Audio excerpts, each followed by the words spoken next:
दोस्तों आज की इस वीडियो में हम लोग थेल्स पर में एकदम प्रैक्टिकली समझने वाले हैं।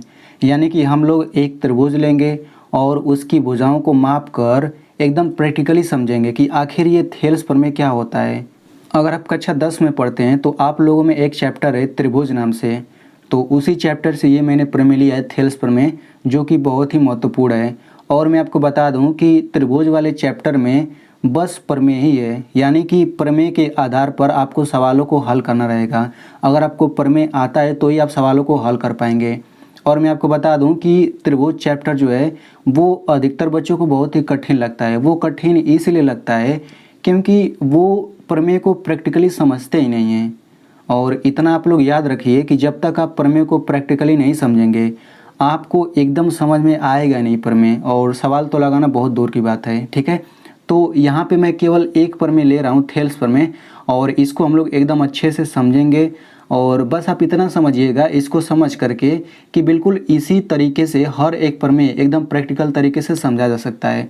मैं आपको और महत्वपूर्ण प्रमेय इसी तरह से समझाऊंगा, तो ये वीडियो थोड़ी लंबी होगी क्योंकि मैं आपको एकदम अच्छे से एकदम डिटेल में समझाऊंगा ना। तो आप लोग वीडियो को पूरा देखिएगा और ध्यान से देखिएगा।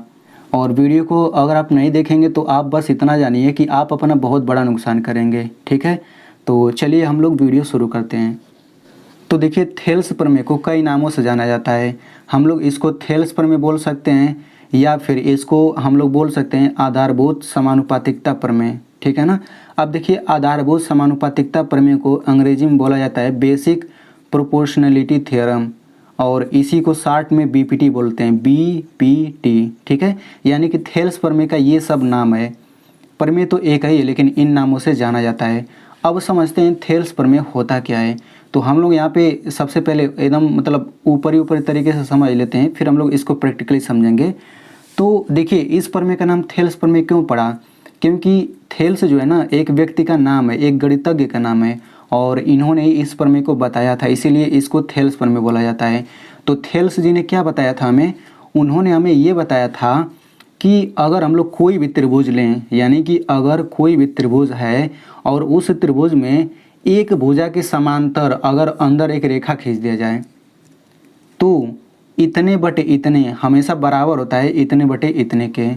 यानी कि उन्होंने बताया था कि अगर किसी त्रिभुज में एक भुजा के समांतर अंदर उसके एक रेखा खींच दिया जाए, जैसे त्रिभुज ए बी सी में इस भुजा के समांतर अंदर एक रेखा ये खींचा गया, ये और ये दोनों समांतर हैं, तो अगर ये दोनों समांतर रहेंगे ना तो कन्फर्म है कि ये लंबाई बटे ये लंबाई, यानी ए डी बटे डी बी बराबर होगा ए बटे ई सी के। ये ठीक है ना। तो मुझे पता है कि आप लोगों में से अधिकतर को ये समझ नहीं आया होगा, पर कोई बात नहीं, हम लोग इसको एकदम जब प्रैक्टिकली समझेंगे तो आपको समझ आ जाएगा। ठीक है, तो हमें इस प्रमेय को समझने से पहले हमें कुछ चीज़ें समझना होगा। तो हमें सबसे पहले ये समझना पड़ेगा कि हम लोग दो रेखाओं को समांतर कब करते हैं। ठीक है, तो यहाँ पे देखिए एक रेखा ये खींचा गया है, एक रेखा ये, तो हम लोग इन दोनों रेखाओं को समांतर कब कहेंगे। तो आप मेरी बातों को ध्यान से सुनिएगा। अगर इस तरह से दो रेखा खींचा गया हो तो अगर हम लोग इन दोनों रेखाओं को जितना चाहे उतना आगे बढ़ा दें, एकदम बहुत दूर तक बढ़ा दें, और इसको हम जितना चाहे उतना आगे बढ़ा दें, अगर एकदम दूर तक बढ़ाने के बाद भी ये एक दूसरे को टच ना करें तो ये दोनों समांतर कहलाती हैं। ठीक है, यानी कि इसको आप जितना चाहे उतना आगे बढ़ाएं, इसको भी आप जितना चाहे उतना आगे बढ़ाएं, अगर ये दोनों एक दूसरे को टच कहीं पर नहीं करेंगे तो ये दोनों समांतर होते हैं। और ऐसा तभी होगा जब इन दोनों रेखाओं के बीच की दूरी जो यहाँ पे होगी वही यहाँ पे भी होना चाहिए, यानी हर जगह एक ही रहना चाहिए तभी। तो आप देख सकते हैं ये दोनों एकदम मतलब सीधा सीधा है, तो यहाँ पे जो दूरी होगी वही दूरी यहाँ पर भी होगी। यहाँ पे मैं आपको करके दिखा देता हूँ। देखिए फीट से मैं माप रहा हूँ, यहाँ पे इनके बीच की दूरी मैं नापूंगा तो यहाँ पे आप देखिए ये कितना है, 2.8 और 9 के बीच में लगभग है। यहाँ पे मैं नापता हूँ तो यहाँ पर भी आप देख सकते हैं लगभग उतना ही है। ठीक है, मतलब कि अगर दो समांतर रेखाएं हैं तो उनके बीच की दूरी हमेशा सेम रहता है। ठीक है, तो ये दोनों समांतर रेखाएं। अब हम लोग इन दोनों को समझ लेते हैं। तो ये दोनों रेखाएं समांतर हैं, नहीं समांतर हैं, क्योंकि अगर हम लोग इसको यहाँ पे आगे बढ़ा दें और इसको भी आगे बढ़ा दें तो यहाँ पे आगे जैसे ही बढ़ाएंगे बढ़ाते बढ़ाते यहाँ पे देखिए टच कर दिए, ठीक ना। या फिर दूसरी तरह से समझना चाहें तो यहाँ पे जितना दूरी है यहाँ पे थोड़ा अधिक हो जा रहा है, यानी कि आप समझिए कि अगर दो रेखाओं को हम आगे बढ़ा दें जितना चाहे उतना, या फिर हम लोग इधर बढ़ा दें, अगर ये दोनों एक दूसरे को टच न करें तो ये दोनों समांतर कहलाती हैं। तो अब हम लोग ये समझ लेते हैं कि दो भिन्नों को बराबर हम लोग कब कहते हैं। देखिए इसकी हमें ज़रूरत है, इसीलिए मैं आपको बता रहा हूँ। जैसे मान लीजिए आपसे पूछा जाए कि 4/6 और 8/12 ये दोनों भिन्न बराबर हैं कि नहीं हैं, तो आप कैसे बताएंगे? तो आप इसको ध्यान से समझिएगा। अगर हमें बताना है कि ये दोनों भिन्न बराबर है कि नहीं, तो सबसे पहले हमें इनका छोटा रूप लिखना पड़ेगा, ठीक है। तो हम लोग इनका छोटा रूप लिखते हैं। तो छोटा रूप लिखने के लिए हमें इन्हें काटना पड़ेगा, ठीक है। तो इन्हें काट दीजिए। तो देखिए 4 और 6 ये दोनों 2 से कटेगा। तो जब ऊपर नीचे एक ही संख्या से कटता है तभी हम लोग काट सकते हैं, ठीक ना। ये नहीं कि ये 2 से कटे इसको 3 से काट दें, ऐसा नहीं है। 2 से इसको काट रहे हैं तो 2 से इसको भी काटना पड़ेगा। तो 2 दूना 4 हो गया, 2 तिया 6, यानी कि काटने के बाद ये देखिए 2/3 आ गया। तो अब हमें छोटा रूप का मतलब क्या हुआ? छोटा रूप का मतलब ये हुआ कि आप इसको तब तक काटिए जब तक ये एकदम छोटा रूप ना जाए, यानी कि ये अब कटे ही ना। देखिए 2/3 अब किसी से कटेगा? बिल्कुल नहीं कटेगा। यानी कि 4/6 का छोटा रूप 2/3 हो गया, ठीक है। अब इसका छोटा रूप निकाल लेते हैं। तो देखिए ये दोनों, देखिए 2 से भी कट जाएगा, 4 से भी कट जाएगा, तो हम 4 से काटते हैं। 4 दूना 8, 4 तिया 12। तो देखिए काटने के बाद 8/12 का छोटा रूप 2/3 आ गया। तो अगर दो भिन्नों का छोटा रूप एकदम सेम आ जाए तो वे दोनों भिन्न बराबर होते हैं। तो आप देख लीजिए यहाँ पर भी 2/3 आ गया, यहाँ पर भी, यानी कि ये दोनों भिन्न बराबर हैं। यानी कि हम कह सकते हैं 4/6 और 8/12 ये दोनों भिन्न क्या हैं? बराबर हैं। ठीक उसी तरह से यहाँ पे देखिए बीच में मैंने बराबर लगा दिया, इसको भूल जाइए। आपसे सवाल क्या है कि 8/4 और 10/5 दोनों बराबर हैं कि नहीं बराबर हैं? तो बिल्कुल वही काम करिए, इनका छोटा रूप लिखिए। तो ये देखिए 4 एकम 4 हो गया, 4 दूनी 8, यानी कि इसका छोटा रूप 2/1 हो गया। देखिए अब ये इससे छोटा नहीं होगा, किसी से नहीं कटेगा। अब ये इसको काटिए, 5 एकम 5, 5 दूनी 10। अब देखिए ये भी 2/1 आ गया। तो देखिए दोनों का छोटा रूप एकदम सेम है, 2/1 यहाँ पर भी, 2/1 यहाँ पर भी, यानी कि हम कह सकते हैं 8/4 और 10/5 ये दोनों भिन्न क्या हैं? बराबर हैं, ठीक है। अब यहाँ पे आ जाते हैं, ये दोनों भिन्न बराबर हैं कि नहीं? छोटा रूप लिखिए। तो देखिए 3 दूना 6, 3 त्रिका 9, इसका छोटा रूप 3/2 हो गया। अब इससे छोटा नहीं होगा, किसी से नहीं कटेगा।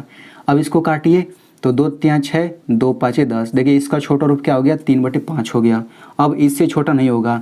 तो आप देख सकते हैं कि इसका छोटा रूप 3/2 है, इसका 3/5 है, दोनों अलग अलग है। देखिए ऊपर 3 सेम है लेकिन नीचे सेम नहीं है, यानी कि छोटा रूप सेम नहीं है, इसलिए ये दोनों भिन्न बराबर नहीं है। यानी कि 9/6 और 6/10 ये दोनों भिन्न बराबर नहीं है। देखिए बराबर का चिन्ह ये होता है, बराबर नहीं का ये चिन्ह होता है, ठीक है। उसी तरह से इसको देखिए, तो इसका छोटा रूप लिखिए। तो ये छोटा रूप पहले से ही है, इसका छोटा रूप लिखिए। तो 2 चौक 8, 2 तिया 6, तो छोटा रूप 4/3 आ गया। देखिए ये 2/5 है, ये 4/3 है, दोनों अलग अलग है। यानी कि हम कह सकते हैं कि 2/5 और 8/6 ये दोनों बराबर नहीं है। तो आई होप आपको समझ आ गया होगा कि दो भिन्न बराबर हैं कि नहीं, ये चेक करना आ गया होगा। अब यहाँ पे एक रूल और समझिए, अगर दो भिन्न बराबर होते हैं तो अगर आप उनका ऐसे तिरछा गुणा करेंगे ना तब भी बराबर आएगा। यानी इनका गुणा करके जो संख्या आएगा ऐसे गुणा करेंगे तो वही संख्या आएगा। जैसे ये दोनों भिन्न बराबर है ना, तो हम यहाँ पे लिख सकते हैं 4 गुणा 12, यानी ऐसे गुणा कर दिया, फिर बीच में बराबर लगाइए, 6 गुणा 8। यानी कि अगर देखिए ये यहाँ पे एक भिन्न है, यहाँ पे दूसरा भिन्न है, अगर दो भिन्न बराबर है तो हम ऐसे तिरछा गुणा करके बराबर कर सकते हैं। देखिए ये हो जाएगा कितना? 12 चौक 48, 6 8 48, दोनों 48 ही आ रहा है। दो भिन्न जब भी बराबर रहेगा तो ऐसे तिरछा गुणा करेंगे तो दोनों सेम ही संख्या आता है। यानी कि दो भिन्न अगर बराबर है तो अगले स्टेप में हम इतना लिख सकते हैं, बस आप इतना जानिए। उसी तरह से यहाँ पे ये दोनों भिन्न बराबर है तो तिरछा गुणा कर सकते हैं। ये हो जाएगा 8 गुणा 5 बराबर 4 गुणा 10, ठीक ना। यानी कि दो भिन्न बराबर है तो अगला स्टेप में हम ये लिख सकते हैं। आप देख सकते हैं 8 5 40, 4 दाम पे 40, दोनों 40 ही तो आ रहा है, तो बराबर क्यों नहीं होगा भाई? बिल्कुल होगा। अब यहाँ पे देखिए ये दोनों भिन्न बराबर नहीं है तो ऐसे जब तिरछा गुणा करेंगे ना तो भी बराबर नहीं होगा। देखिए 9 गुणा 10 यहाँ पे हो गया और ये हो जाएगा 6 गुणा 6, ये 90 हो गया, ये 36 हो गया, तो दोनों बराबर नहीं होगा। यानी कि जब ये भिन्न बराबर होंगे तभी हम अगले स्टेप में ये लिख सकते हैं, ठीक ना। इसमें भी देखिए ये दोनों भिन्न बराबर नहीं है तो देखिए यहाँ से 6 दूना 12 हो जाएगा, 5 8 40, यहाँ से 40 हो जाएगा। यानी कि आप इतना समझ चुके हैं। तो चलिए अब हम लोग समझते हैं थेल्स प्रमेय को, ठीक ना। तो देखिए थेल्स जी ने हमें क्या बताया था, उन्होंने हमें यही बताया था कि अगर किसी त्रिभुज में ये दोनों रेखाएं समांतर हैं, यानी कि ये और ये अगर दोनों समांतर हैं, तो AD की लंबाई, यानी कि AD की लंबाई 4 सेंटीमीटर है और यहाँ से लेकर यहाँ तक लंबाई 6 सेंटीमीटर है, ठीक ना। तो 4/6 यानी कि यहाँ से जो भिन्न आया, यहाँ पे जो भिन्न है, ये 2/3 दोनों भिन्न बराबर होंगे, बस यही उन्होंने बताया था। तो यहाँ पे DE समांतर BC है। यहाँ पे मैं आपको करके दिखा देता हूँ। देखिए मैं यहाँ पे बीच की दूरी नाप लेता हूँ, तो यहाँ पे नापने पर कितना आ रहा है, देखिए 2.5 सेंटीमीटर आ रहा है। यहाँ पे 2 हो गया और ये 2.5 यानी कि 2.5। यहाँ पे नाप लेते हैं, तो देखिए यहाँ पर भी नापने पर कितना आ रहा है, यहाँ पर भी 2.5 आ रहा है, यानी कि ये दोनों समांतर है। आपको देख कर भी लग रहा होगा। तो उन्होंने यही बताया था कि अगर ये दोनों समांतर होंगे तो यहाँ से जो भिन्न आएगा ना, इस भिन्न के बराबर होगा। आप लोग करके भी देख लीजिए। देखिए ये हो जाएगा 4/6, 4/6 यहाँ से पहला भिन्न आ गया, यहाँ से देखिए 2/3, यहाँ से दूसरा भिन्न आ गया। तो यहाँ पे देखिए 2/3 ये छोटा रूप है, इसका छोटा रूप लिखेंगे तो कितना आएगा, 2 दूनी 4, 2 3 6, यानी कि आप देख सकते हैं 2/3, 2/3, यानी कि ये दोनों भिन्न बराबर हो जाएंगे। यानी कि हम कह सकते हैं 4/6 और 2/3 ये दोनों बराबर होंगे। तो थेल्स जी ने यही तो बताया था कि अगर ये दोनों समांतर हैं तो यहाँ से जो भिन्न होगा इस भिन्न के बराबर होगा, ठीक है ना। तो यहाँ पे तो मैंने आपको बता दिया कि ये दोनों समांतर हैं, ठीक ना। लेकिन ये 4 सेंटीमीटर है, ये मैंने आपको आपका नहीं दिखाया, लेकिन मैं आपको दिखा देता हूँ। देखिए ये 4 सेंटीमीटर है ना, ये यानी कि A से लेकर D तक लंबाई 4 सेंटीमीटर है। यहाँ पे आप लोग नाप करके देख लीजिए। देखिए 4 सेंटीमीटर है, ठीक ना। और D से लेकर B तक लंबाई 6 सेंटीमीटर है। तो यहाँ पर मैं इसको भी नाप करके दिखा देता हूँ। देखिए यहाँ से नापेंगे तो देखिए 6 सेंटीमीटर, ये देखिए हो गया। इसी तरह से मैं इसको नाप करके दिखा देता हूँ। तो यहाँ पे देखिए ये 2 सेंटीमीटर हो गया और ये देखिए 3 सेंटीमीटर, यानी कि यहाँ पे हम इन दोनों के लंबाई का हम लोग यहाँ पे भिन्न निकालते हैं, इनके लंबाई का भिन्न निकालते हैं, तो लंबाई वाला भिन्न बराबर होता है, ठीक ना। तो चलिए एक एग्जाम्पल हम लोग और समझते हैं। तो देखिए यहाँ पे मैंने एक और त्रिभुज लिया है। तो इस त्रिभुज में भी ये रेखा इस रेखा के समांतर है। तो जब ये दोनों समांतर है तो इतने बटे इतने यहाँ पे जो भिन्न आएगा, इतने बटे इतने यहाँ पे जो भिन्न आएगा, दोनों भिन्न बराबर होगा। तो ये दोनों समांतर है, आपको देख कर भी लग रहा होगा, लेकिन मैं आपको एकदम करके दिखा देता हूँ, बीच की दूरी नाप करके दिखा देता हूँ। तो यहाँ पे जब दूरी नापेंगे कितना आ रहा है, ये लगभग 1.5 आ रहा है, ठीक ना। और यहाँ से मैं आपको नापूंगा तो देखिए यहाँ पर भी 1.5 ही आ रहा है। और आप देख सकते हैं बिल्कुल एकदम सीधा सीधा है। तो जब ये दोनों समांतर है तो यहाँ पर जो भिन्न आएगा इस भिन्न के बराबर रहेगा। यहाँ पर मैं आपको करके दिखा देता हूँ। तो यहाँ पे भिन्न क्या होगा, 6/2, और यहाँ से भिन्न क्या होगा, यहाँ से भिन्न हो जाएगा 9/3। ये दोनों भिन्न बराबर होगा। थेल्स जी ने यही तो बताया था कि अगर ये दोनों समांतर है तो ये भिन्न बराबर होगा। ये भिन्न दोनों बराबर है, आप देख भी सकते हैं। इसका छोटा रूप लिखेंगे क्या होगा, 2 एकम 2, 2 3 6, छोटा रूप 3/1 आ गया। यहाँ से छोटा रूप क्या आ जाएगा, 3 एकम 3, 3 3 9। देखिए छोटा रूप दोनों का 3/1, 3/1 आ गया, यानी कि 6/2 और 9/3 ये दोनों बराबर है, ठीक ना। और यहाँ पे मैं आपको लंबाई भी नाप करके दिखा देता हूँ। देखिए P से लेकर S तक लंबाई क्या हो जाएगा, 6 सेंटीमीटर। यहाँ पे मैं नाप के दिखाई देता हूँ। देखिए यहाँ पे नापा तो देखिए ये 6 सेंटीमीटर हो गया, और ये देखिए 2 सेंटीमीटर है ना, मतलब S से लेकर Q तक लंबाई है 2 सेंटीमीटर। देखिए यहाँ पे 2 सेंटीमीटर। इसी तरह से मैं इसको नाप करके दिखा देता हूँ। यहाँ P से लेकर T तक ये 9 सेंटीमीटर है। तो यहाँ पे नापेंगे, देखिए 9 सेंटीमीटर हो गया, यहाँ पे आप देख सकते हैं। और इसको नापेंगे तो ये 3 सेंटीमीटर हो जाएगा। देखिए इसको नापेंगे तो ये देखिए 3 सेंटीमीटर हो गया। तो आई होप आपको समझ आ गया होगा। तो यही थेल्स प्रमेय है। अगर यहाँ पे जो है ना, ये दोनों अगर समांतर है और ये लंबाई जो है अगर दशमलव में आ रहा है, लंबाई दशमलव में भी आ सकता है, तब भी आप यहाँ पे जब ये भिन्न निकालेंगे ना तो दोनों भिन्न बराबर होगा, ठीक है।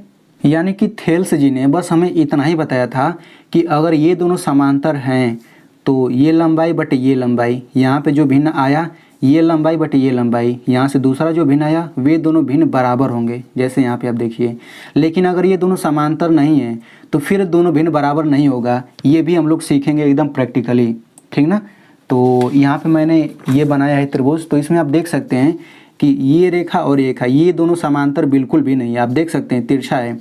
तो यहाँ पे जब हम अनुपात निकालेंगे दोनों भिन्न, देखिए यहाँ पे 4 बटे क्या हो जाएगा, 6 हो जाएगा। यहाँ पे क्या हो जाएगा, 8/2 हो जाएगा, ठीक ना, 8/2 हो गया।